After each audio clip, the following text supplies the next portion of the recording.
પાસે પેટ્રોલ અને ડીઝલનો પૂરતો જથ્થો છે, તો કોઈ અફવા આવવાની જરૂર નથી, ખોટું પેનિક થવાની જરૂર નથી, કોઈને પણ ગભરાવાની જરૂર નથી. આપણી પાસે પેટ્રોલ અને ડીઝલનો પૂરતો જથ્થો છે.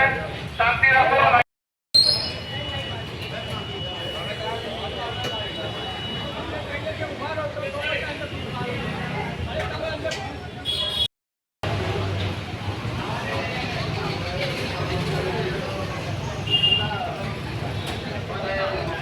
Bye.